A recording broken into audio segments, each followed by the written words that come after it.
우리는 계속해서 압살롬 우리가 함께 만나고 그의 삶을 조망하면서 우리의 모습들을 살피고 있는 중에 있습니다. 오늘은 압살롬의 반란의 이야기를 여러분들과 함께 나눠보려고 그래요. 그리고 오늘 두 가지 생각해 봅니다. 첫 번째는 연민이라고 하는 것, 이것은 우리의 신앙에 결코 도움이 되지 않습니다. 이것은 우리의 신앙의 덫입니다. 이렇게 여러분들에게 먼저 이야기하고 싶습니다. 다윗의 곁에는 요압이라고 하는 군대 장관이 있었습니다. 그는 단지 군대 장관일 뿐만 아니라 그는 비서실장의 역할도 감당했고, 그리고 그는 참모의 역할도 수행했던 자입니다. 누구보다도 다윗의 마음을 잘 헤아렸던 사람인데요, 비록 천인공노할 죄를 짓고 압살롬이 멀리 도망가 있음에도 불구하고 다윗이 그를 그리워하고 있다고 하는 그 마음을 이 요압에게 들킵니다. 그리고 그 마음을 알았던 요압이 이 압살롬을 데려오자고 그렇게 왕에게 이야기하는 거예요. 13장 1절 보실까요? 수르야의 아들 요압이 왕의 마음이 압살롬에게 향하는 줄 알았다. 마음이 향했다라고 표현하고 있죠. 향하다라고 하는 말은 히브리어로 알인데요, 이렇게 방향이 쏠렸다라는 뜻이에요. 방향이 쏠리다라고 하는 것은 동서남북 어떤 네 방향 가운데 한 방향으로 이렇게 쏠렸다라고 하는 뜻도 되지만, 이게 어떤 의미냐면 본성이 향한다라는 뜻이기도 합니다. 결국 인간은요, 아무리 이성적이라도 해도 이런 말 들어보셨죠? 이성이 감정을 이기지 못한다. 내 감정이 막 들끓고 있으면, 이미 내 마음이 그렇게 확정되었으면 나의 판단이 아무리 이성적으로 판단한다 할지라도 그 마음을 이기지 못하는 거예요. 아무리 악하고 패역한 아들이라 할지라도 아버지의 마음 가운데는요, 늘 그 아들을 향한 그리움이 있었는데, 이것은 단지 그냥 마음뿐만 아니라, 여러분, 이것은 감정뿐만 아니라 이것은 본성 아닐까요? 그 본성을 이 요압이 알았다고 하는 거죠. 아들을 향한 그 그리움이 담겨 있는 것을 보고 요압은 압살롬을 예루살렘으로부터 귀환시켜서 왕과의 만남을 주선합니다. 왕의 마음을 이렇게 헤아리니 얼마나 충성스럽고 얼마나 착하고 얼마나 귀한 그러한 참모일까요? 그런데 말입니다, 여러분, 아니요, 요압은 그런 사람 아닙니다. 순수한 마음이 아니었습니다. 가만히 보니까 이 다윗이 예전 같지 않거든요. 대세는 다윗이 아니라 이 압살롬이 지금 도망가 있어서 그렇지, 압살롬이 자리만 제대로 찾으면 이 압살롬이 뭔가 왕이 될 것 같고, 이 압살롬이 뭔가 할 것 같은 낌새가 이 요압에게는 보이는 겁니다. 그래서 나는 다윗이 아니라 압살롬의 줄에 서야 되겠다, 그는 각오했고, 그리고 앞으로의 자신의 출세와 입지를 생각하면서 어떻게든지 이 압살롬 왕자를 귀환시켜야 되겠다, 이 각오를 하고 있는 거예요. 그리고 이런저런 궁리 끝에 묘책을 세웠으니 그것은 바로 무엇이냐, 드고아 지역에 있는 한 슬기로운 여인을 데려다가 그 여인에게 너는 이렇게 말하라라고 그가 시키기로 작정하는 겁니다. 이 이야기는 우리가 흔히 듣지 않는 이야기라서 우리가 조금 관심 있게 들어보실 필요가 있어요. 이 이야기를 해드리기 전에 가만히 보면요, 그러니까 누가 복 있는 사람인가 보았더니 유유상종이라고 하는 말이 있어요. 우리가 지금 14장 보고 있잖아요. 13장에 보면 지난주 말씀입니다. 욕정에 불타올랐던 암논이라고 하는 자에게는 그 옆에 간교한 요나답이라고 하는 사람이 있고요, 오늘 14절에 욕망에 불타는 요압 장군 곁에는 교활한 드고아라고 하는 무명의 여인이 있는 겁니다. 13장 3절부터 볼게요.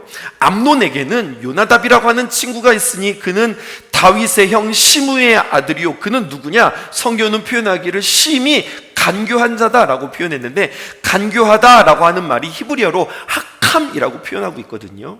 근데 오늘 이 드고아라고 하는 여자, 드고아에 사는 여자를 어떻게 표현하고 있느냐? 14장 2절 상반절입니다.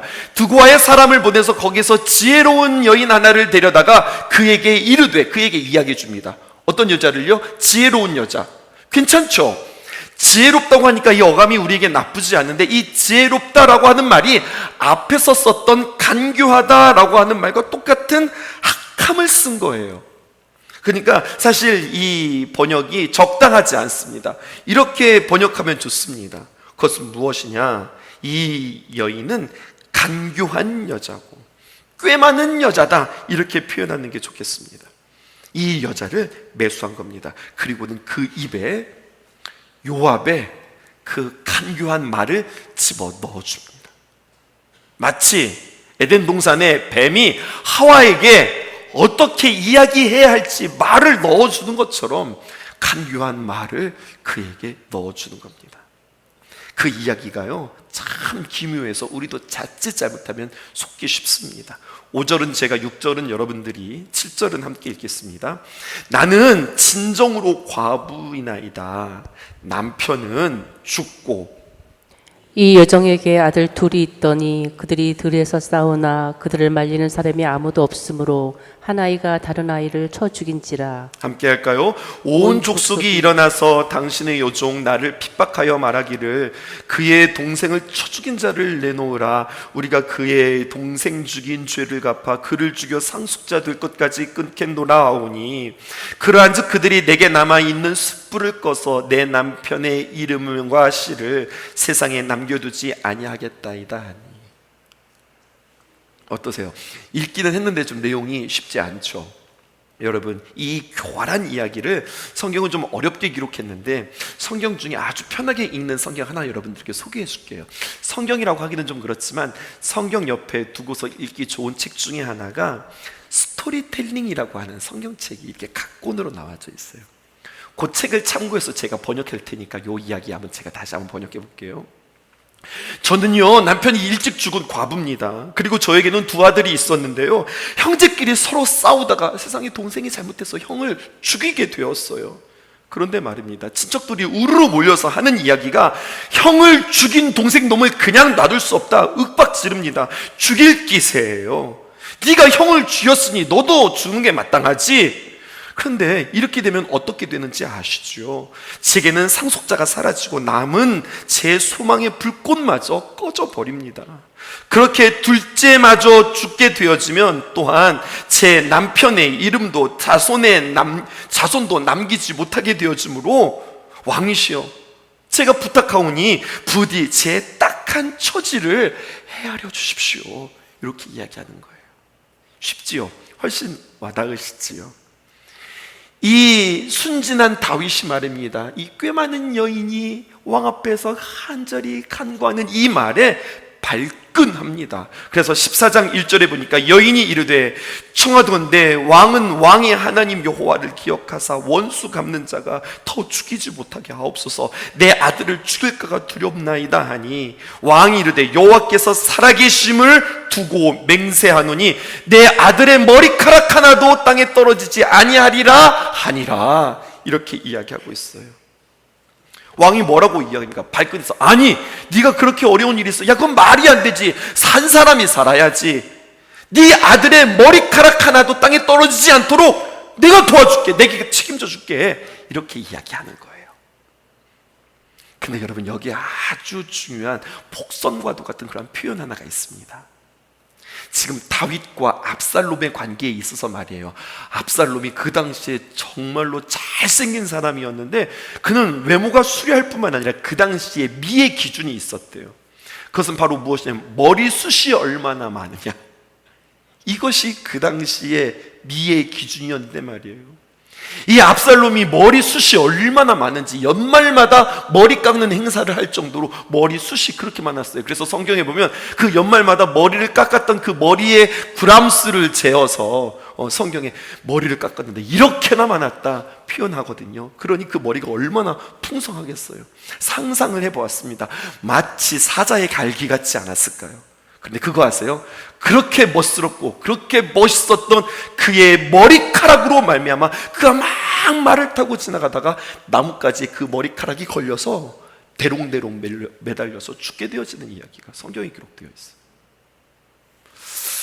성경은 야, 압살롬이 이렇게 죽었대, 이것을 말하는 것뿐만 아니라 더 중요한 메시지를 우리에게 이야기하는데, 그의 자랑이었고 다른 사람들에게 칭송이었던 그의 머리카락이 어떻게 되는 거예요? 그의 발목을 잡는 이야기입니다. 그렇게 압살롬이 죽는 거거든요. 근데 지금 다윗이 뭐라고 이야기합니까? 네 아들의 머리카락 하나도 땅에 떨어지지 않도록 하겠다, 이렇게 이야기하는 거예요.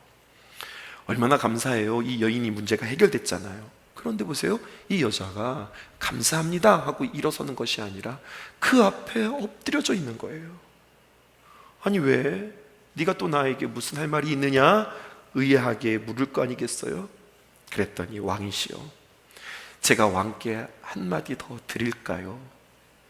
왕이 너그럽게 허락하죠. 그때 이 여인이 왕의 허를 찌르는 말을 합니다. 왕이시여, 그거 아십니까? 왕께서 제가 당한 똑같은 부당한 일을 왕께서 지금 저지르고 있습니다. 형 암논을 죽이고 도망친 아들 압살롬을 돌아오지 못하게 하신다면서요. 내가 만난 일과 똑같은 거 아닙니까?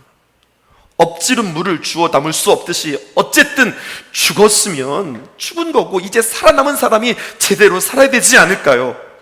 주께서는 사람의 생명을 쉽게 빼앗지 않으시고 비록 쫓겨난 사람이라도 영영 버림받지 않도록 길을 열어주시는 분이 우리 주님 아니십니까? 이 여인이 이렇게 왕에게 이야기하는 겁니다. 이 말을 우리가 성경으로 볼게요. 개역성경으로 보십시다. 사무엘하 14장 14절에 있는 말씀입니다. 우리는 피물경 죽으리니 땅에 쏟아진 물을 다시 담지 못할 것 같을 것이오나 하나님은 생명을 빼앗지 아니하시고 방책을 베푸사 내쫓긴 자가 하나님께 버린 자가 되지 아니하게 하시나이다. 아, 알았다. 다윗이 이 여인의 이야기를 듣는 순간 얼굴색이 싹 변합니다. 이건 작정하고 꾸민 말이구나. 당장 왕은 요압을 불러드립니다. 요압의 영악한 행동과 이를 꾸민 것들에 대하여서 불편했고 마음에 들지 않지만, 한편으로 생각하면 진즉 압살롬을 데려오고 싶었는데 차라리 요압의 이러한 일꾸밈이 다행이다 싶었던 거예요. 그래서 왕은 못 이긴 채 하면서 요압에게 압살롬을 데리고 와라, 그렇게 명합니다. 이제 우리는 이 이야기의 매우 중요한 구절 그리고 중요한 메시지 하나를 만나게 됩니다. 사무엘하 14장 21절에 있는 말씀입니다. 왕이 요압에게 이르되 내가 이 일을 허락하였으니, 무슨 일을 허락하는 거예요? 압살롬 데려오는 일을 허락했으니 네가 가서 청년 압살롬을 데리고 와라. 뭔가 이상하지 않으세요? 아들이 그렇게 보고 싶었는데 21절에 다윗은 아들을 누구라고 부릅니까? 내 아들 압살롬을 불러와라, 이렇게 이야기하지 않고 젊은이 청년 압살롬을 데리고 와라, 이렇게 이야기하는 거예요. 사실 이 대목에서 좀 가슴이 찡한 대목입니다.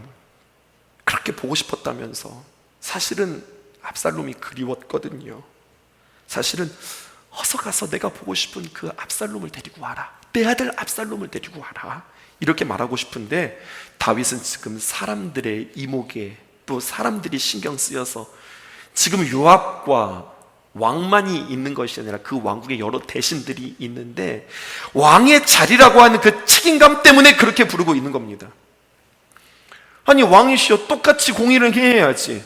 당신의 왕이라고 그렇게 죽인 그 살인자를 그냥 아무런 책망 없이, 벌책 없이 그렇게 왕궁으로 들어들이는 게 그게 맞는 일입니까? 이 시선에 자기 스스로 하나님 보시기에가 아니라 사람 보기에 신경을 쓰고 있고, 그는 아버지 다윗과 왕 다윗 사이에서 지금 그는 갈등하고 있는 모습을 보게 되었습니다. 우리에게 적용해 볼까요? 우리 특별히 한국 사람들 정에 약하고, 우리는 무엇에 관심이 많냐면 내가 좋아서 이기보다 다른 사람들이 보기에 좋은 것. 나 어때? 아니, 당신이 좋으면 좋지. 내가 입은 것에 대해서, 내가 행하는 것에 대해서 어떻게 생각해? 내 생각이 중요한 것이 아니라 다른 생각들의 의중이 더 중요한 그런 시대, 그러한 문화 속에서 우리가 살아가고 있는데요. 근데 여러분, 이런 정의라고 하는 것도 다른 사람들의 시선을 생각하는 것, 어떤 의미에서는 배려이고, 그렇죠, 사람은 정으로 살아가는 거죠. 그런데 오늘 성경은 우리에게 이렇게 이야기하는 거예요. 살아감에 있어서 정으로 살아가는 거, 그건 나쁘지 않을 수 있지만 신앙에 있어서 정으로 살아가는 것, 과연 그것이 우리의 신앙에 도움이 될까? 아니면 우리의 신앙에 걸림이 될까? 이것을 질문하고 있는 거예요. 연민, 여러분 불쌍히 여기는 마음입니다. 불쌍히 여기면서 걱정하는 것이 연민입니다. 연민 안에는 동정도 있고, 동정이 있다 보니 그 안에는 공감도 있고 복잡한 감정선이 있는데요, 그냥 이럴 때는 좋은 게 좋은 거라고. 여러분들 드라마 보세요. 저 드라마 잘 안 보는데 요즘 집중해서 보는 드라마 하나 있어요. 그게 뭐냐면 굿 파트너라고. 저랑 서 목사 보는 것 같은 느낌이 들어서 그 파트너 보는데, 지지난주 화에 이런 대목이 있어요. 좋은 게 좋은 거라고, 좋게 좋게 그냥 끝내, 좋게 좋게 끝내, 이런 말을 하거든요. 여러분, 그런데 이런 우리들의 삶의 태도가 하나님과 나와의 관계에 있어서 하나님의 일에 이러한 태도는 굉장히 방해가 되어진다는 사실이에요. 신약으로 넘어가 볼까요, 여러분? 겟세마네 동산이요. 여러분, 겟세마네가 무슨 뜻인 줄 아세요? 올리브 프레스예요. 겟세마네라고 하는 것은 기름을 짜는 틀이라는 겁니다. 올리브유를 압착해서 올리브유를 만들어내잖아요. 올리브 기름을 이렇게 꽉 눌러서 기름을 짜낸다고요. 겟세마네, 기름을 짜는 틀이라고 하는 그 동산에 올라가 올리브를 으깨서 기름을 짜내듯이 땀방울이 핏방울이 되어지도록 예수님께서 정말로 찐을 빼면서 기도하셨는데, 그 기도의 내용이 뭔 줄 아세요? 이 내용입니다. 아버지, 할 수만 있다면 이 십자가의 형벌을, 이 십자가의 잔을 내게서 거두어 주셨으면 좋겠습니다. 그러면 안 될까요? 나는 하나님의 아들입니다. 아버지의 아들에게 주어진 이 십자가의 잔, 이 십자가의 고통, 너무나도 두렵습니다. 근데 여러분, 우리가 이해해야 할 것이 이 십자가의 고통이라고 하는 것은, 그 십자가의 고통이 얼마나 끔찍했어요. 온몸을 뒤틀어가며 숨을 헐떡거리면서 감당해야 되는 그 육신의 고통도 참 크지만, 예수님의 고통은 그렇게 징계받고 조롱받고 온몸을 뒤틀어야 하는 육신의 고통이 무서워서가 아니라, 여러분, 하나님과 나 사이에 그 단절, 막힘, 끊어짐, 내가 하나님 앞에 산 제물이 되기 위해서 하나님께서 나를 외면하시는 그 순간이 견딜 수 없어서, 할 수만 있다면 이 십자가의 형벌에서 나를 지나가게 해주세요, 이것을 간절히 간구하며 주님 앞에 애원하는 그 기도가 겟세마네 동산에서의 기도였습니다. 근데 그 기도를 누가 들으시는 거예요? 하나님이 들으시는 거예요. 하나님 또한 너무나도 힘드셨습니다. 그렇게 절규하고 그렇게 처절하게 부르짖는 아들의 기도를 외면해야 했으니까요. 여러분, 이것이 십자가의 사건이에요. 무엇일까요? 십자가는 우리의 모든 죄를 용서하신 하나님의 사랑이요 은혜의 십자가일 뿐만 아니라, 십자가는 무엇인가? 한 가지 더 기억하셔야 됩니다. 우리의 죄값을 치른, 우리의 죄값을 지불한 자리가 바로 십자가라는 거예요. 너가 죄를 지었구나, 내 앞으로 와라, 수고하고 무거운 짐진 자들아 다 내게로 와라, 회개해라, 그럼 내가 네 죄를 용서해 줄게. 우리는 이렇게 우리의 죄를 주님 앞에 탕감받지만, 자복하고 회개함으로 우리의 죄를 탕감받지만, 그렇게 끝난 것이 아니라 그 죄값을 치르기 위해서, 값을 지금 치른다고 표현했어요. 하나님께서는 독생자 예수 그리스도를 그 십자가에다가 매달아야 했단 말입니다. 여러분, 이것이 공의예요. 십자가에 지불한 값이란 말입니다. 예수님은 하나님의 그 공의를 받아들이는 겁니다. 그래, 아들이니까 내가 눈 감아줄게, 그래, 아들이니까 그냥 내려와, 힘드니까 내려와, 이렇게 하지 않았다고요. 하나님과의 단절, 하나님과의 고통, 육체의 고통, 심령의 고통까지 다 전인격적으로 다 받으시면서 주님께서는 십자가에서 그렇게 못 박혀 죽으셨습니다. 십자가의 온전한 제물이 되신 거지요.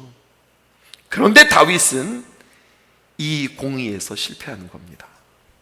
공의와 정의가 아니라 압살롬을 정으로, 아들로 받아들이고는 사람들의 시선에 이러지도 못하고 저러지도 못하고 어정쩡한 태도를 취하니 압살롬의 입장에서는 오라고 해놓고 아버지의 이러한 어정쩡한 태도가 그로 하여금 더 상처를 주게 되고 그걸로 인하여서 오히려 더 화를 불러 일으키게 되는, 화해가 아니라 오히려 분노를 일으키게 되는 그러한 촉발점이 되어지는 겁니다. 33절 보실까요? 요압이 왕께 나아가서 그에게 아뢰되 왕이시여 압살롬이 왔습니다. 당신이 그렇게 보고 싶었던 압살롬이 왔습니다. 압살롬을 부릅니다. 그러자 이 압살롬이 왕에게 나아갑니다. 그리고 왕을 아련합니다. 그 앞에 얼굴을 땅에 대어 그에게 절합니다. 여러분, 왕을 대하는 예의고 왕을 높이고 존경한다는 뜻이고 동시에 자기의 자신의 겸손함이며, 그래도 양심이 있지, 자기도 자기가 지은 죄가 있을 거 아니겠어요? 떳떳하게 나가겠어요? 부끄럽고 떨림으로 왕 앞에 나가지 않았겠어요? 근데 여러분, 모양은 예의고 모양은 존경인데 근데 마음은 그렇지 않은 거예요. 그렇게 압살롬이 왕에게 나오자 이제 왕이 그 압살롬에게 다가갑니다. 가까이 오라 이야기하고, 그리고 그를 마주하고 얼굴과 얼굴을 가까이 하고 그의 입에 왕의 입술을 대며 입맞춤합니다. 당시의 인사법입니다. 용납한다, 가까이 한다, 내가 너를 받아들인다 라는 표현이에요. 모양은 용납이고 용서인데, 근데 여러분, 마음은 용납이 아니고 용서가 아니었습니다. 이 둘 사이에 어색한 기류가 흐르는 겁니다. 마음 없이, 말 없이 몸짓으로만 이루어지는 어떤 퍼포먼스 같습니다. 아들 압살롬도 아버지에 대한 존경이 없고, 아버지도 보고 싶었는데 막상 보고 싶으니까 또 이것이 불편한 겁니다. 그렇게 아들에 대한 자신의 생각을 드러내지 않습니다.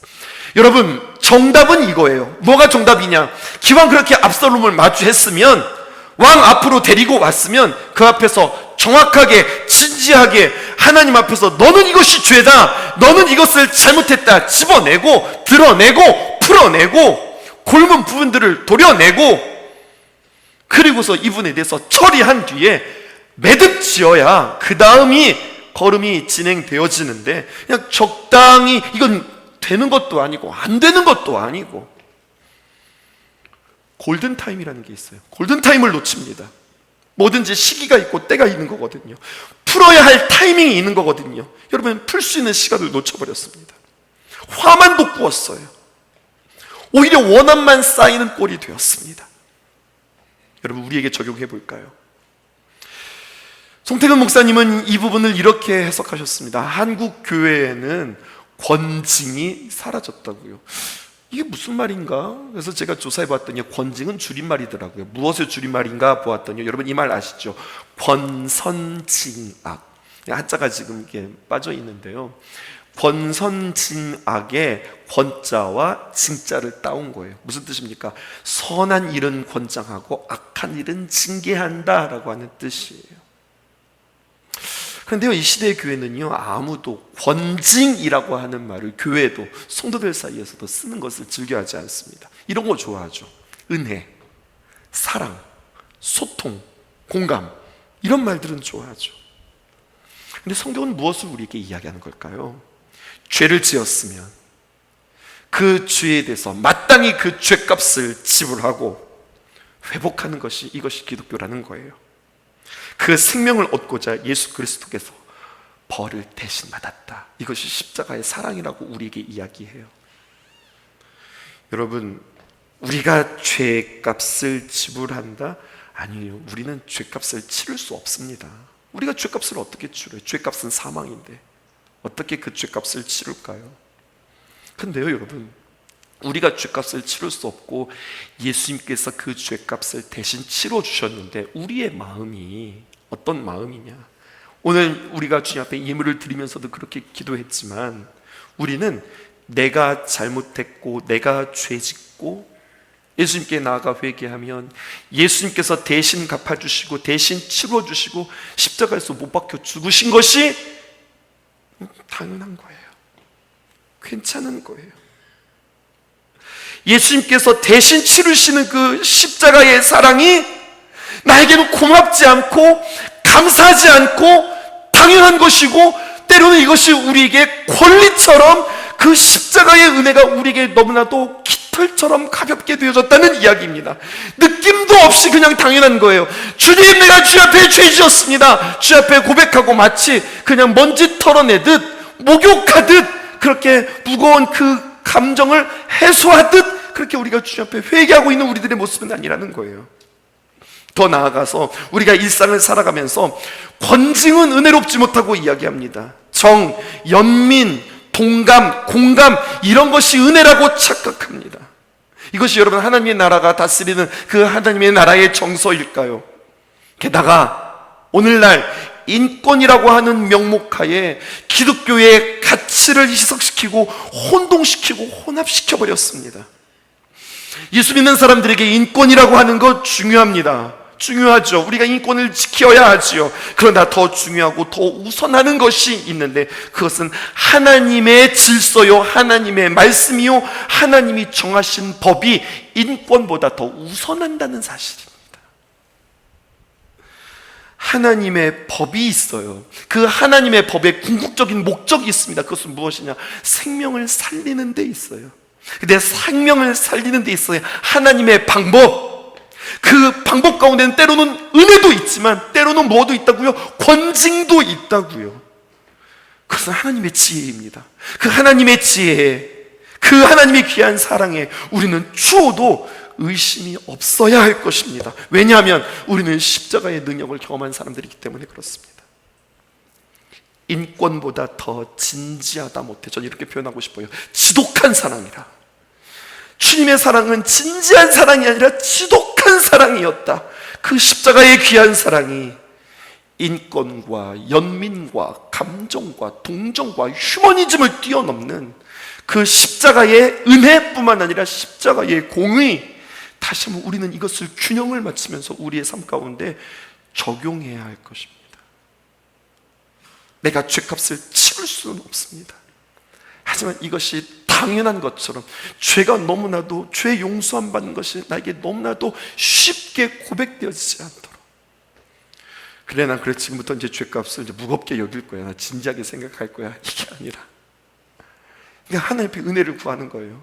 십자가 앞에 서면, 그 은혜 앞에 서면, 나의 죄를 고백하면 용서해 주시는 하나님의 그 귀한 은혜를 내가 깊이 경험하게 하시고, 그것 또한 하나님의 귀한 은혜로 내가 맛보아 알게 하소서. 여러분, 이 태도가 우리에게 너무나도 중요하다고 하는 사실이죠. 이것을 여러분들이 기억하셨으면 좋겠습니다. 마지막 하나 또 보실까요? 그것은 바로 무엇이냐? 하늘로부터 공급받는 샬롬이라는 겁니다. 두 종류의 사람이 있어요. 괜찮은 사람이 있고 괜찮아 보이는 사람이 있어요. 뭐가 진짜예요? 괜찮아 보이는 사람이 진짜가 아니라 괜찮은 사람이 진짜인 거예요. 그러면 여러분, 괜찮은 사람은 누구냐? 다윗이 괜찮을 때가 있었거든요. 언젠가 하나님과 함께 할 때 진짜 괜찮았어요. 하나님의 영이 충만할 때 진짜 괜찮았어요. 이 괜찮은 상태를 뭐라고 성경은 이야기하냐? 그것을 샬롬이라고 이야기하는 거예요. 하나님과 함께 있어서 괜찮은 것, 하늘이 공급하시는 그 샬롬, 평화를 맛보는 것. 다시 신약으로 넘어갈까요? 예수님께서 부활하셨어요. 부활하신 예수님께서 제자들을 제일 먼저 만나시고서 제일 먼저 하고 싶은 게 있었어요. 봐라, 맞지? 내 말이 맞잖아. 죽었다가 살아난다고 그랬잖아. 너희들 의심했지? 봐라, 죽은 자가 살아난다. 이것을 그들에게 보여주시기보다, 그보다 먼저 주시고 싶은 게 있었어요. 그게 뭔 줄 아세요? 요한복음 10장 19절에 이렇게 기록되어 있습니다. 이날 곧 안식 후 첫날 저녁 때에 제자들이 유대인들을 두려워하여서 모인 곳에 문들을 닫았더니 예수께서 오셔서, 부활하신 예수님께서 오셨어. 그래서 제일 먼저 하신 말씀이 뭐냐? 너희에게 평강이 있을지어다. 한국말로 이렇게 번역했죠. 그 당시에 예수님께서 오셔서 이렇게 이야기했어요. 샬롬, 샬롬. 예수님이 살아계셨을 때 늘 제자들을 만나면, 아침에 만나면 얘들아 샬롬 그렇게 인사하셨던 것처럼 동일하게 샬롬 인사하시죠. 예수님은 무엇을 주고 싶으셨을까요? 하늘이 주는 평화, 하늘이 주는 샬롬. 이것은 누구만이 줄 수 있다고요? 부활하신 예수님만이 우리에게 공급하실 수 있다고요. 그런데 말입니다, 오늘 사무엘하 이제 15장에 들어가면서 샬롬을 하나님으로부터 공급받는 것이 아니라 샬롬을 스스로 제조하는 사람을 만나게 되었으니 그게 바로 누구냐? 압살롬입니다. 15장 1절을 볼까요? 그 후에 압살롬이 자기를 위하여서 병거와 말들을 준비하고 호위병 50을 그 앞에 세우니라. 아버지의 그 어정쩡한 태도가 그로 인하여서 분노를 만들어냈고, 그는 스스로 안 되겠다, 내가 준비해야 되겠다, 내가 만들어야 되겠다 생각하는 거예요. 왜 지금 압살롬이 이렇게 샬롬을 준비할까요? 그는 배웠어요. 누구한테서요? 다윗에게서 배웠어요. 사무엘하 12장 29절에서 30절에 이렇게 표현되어 있습니다. 다윗이 조금 변했거든요. 다윗이 모든 군사를 모아 라빠로 가서 그곳을 쳐서 점령했습니다. 그리고요 30절 상반절에 보니까 그 왕의 머리에서 보석 박힌 왕관을 가져오라 해서 그것을 가져오더니 그 중량이 한 달란트 정도 되었더라. 우리로 말하면 약 한 30kg 되는 거예요. 여러분, 이 금 왕관이 30kg 되는, 이거 어마어마한 겁니다. 그러더니 다윗 좀 보세요. 그 왕관을 빼앗아서 자기의 머리에 씁니다. 예전 같았으면요, 다윗은요 그 전리품을 어떻게 했는가? 제일 먼저 하나님께 드리고 하나님께 영광을 돌리고 백성들과 나눴던 자가 이게 다윗이에요. 근데 다윗이 달라졌어요. 적군의 왕관을 가져오라고 하고 그 자리에서 서슴없이 쓰는 그 다윗의 모습을 누가 보고 배웁니까? 압살롬이 보고 배운 겁니다. 무엇을 배웠을까요? 아, 이것만 있으면 무엇든지 다 해결되는구나. 뭐만 있으면? 왕관만 있으면 다 해결되는구나. 아, 나도 이제 이것만 되면 되는구나. 뭐만 되면 되는 거예요? 아, 나도 왕만 되면 되는구나. 왕만 되면 나도 아버지처럼 무엇든지 할 수 있다. 내가 원하는 대로 뭐든지 해나갈 수 있다. 이렇게 결론을 내리는 겁니다. 그리고 행동하는 거예요. 2절과 3절 보실까요? 왕 만들기 시작합니다. 압살롬이 일찍이 일어나서 성문 곁에 서서 어떤 사람이든지 송사가 있어서 왕께 재판을 청하러 올 때에, 언제나 성문 앞에서는요 재판이 이루어졌는데 여러 사람이 옵니다. 그러면 뭐라고 그들에게 물어야 할까요? 성문에서는요 억울한 사람, 원통한 사람, 불만이 있는 사람, 여러 가지 어려운 사람들이 있으면 당연히 질문은 이렇게 가야 됩니다. 뭐가 어렵지? 뭐가 힘들어? 뭐가 억울해? 이것을 들어야 되는 거 아닙니까? 이게 재판관의 역할 아닙니까? 그런데 하반절 보실까요? 뭐라고 이야기했냐? 그 사람을 불러 이르되 너는 어느 성읍 사람이야? 너 어디 출신이야? 너 고향이 어디야? 이걸 묻고 있네요. 무슨 말일까요? 압살롬은 일일이 그 사람들에게 너는 어느 지파 출신이냐를 묻기 시작하면서 정치적인 대답을 주는 겁니다. 그 사람이 유다 지파라고 하면 유다 지파 사람들이 좋은 말을 해주고, 그 사람이 베냐민 지파라고 하면 베냐민 지파 사람들에게 딱 좋은 말들을 해주면서 정의를 말하는 것이 아니라 그들의 구미에 맞게 그들에게 대안을 주는 겁니다. 3절 다시 한번 볼까요? 압살롬이 그에게 이르기를 보라, 내 일이 옳고 바르다마는 내 송사를 들을 사람을 왕께서 세우지 아니하셨다. 왕이 지금 뭐 하는 거지? 아니, 지금 사람들이 이렇게 고민이 있고 이렇게 억울한 일들이 있는데 지금 왕은 뭐 하는 거야? 은근히 왕이 되어서 지금 책망하는 이야기가 들립니다. 그러더니 4절 보실까요? 또 압살롬이 그에게 이르기를, 4절입니다.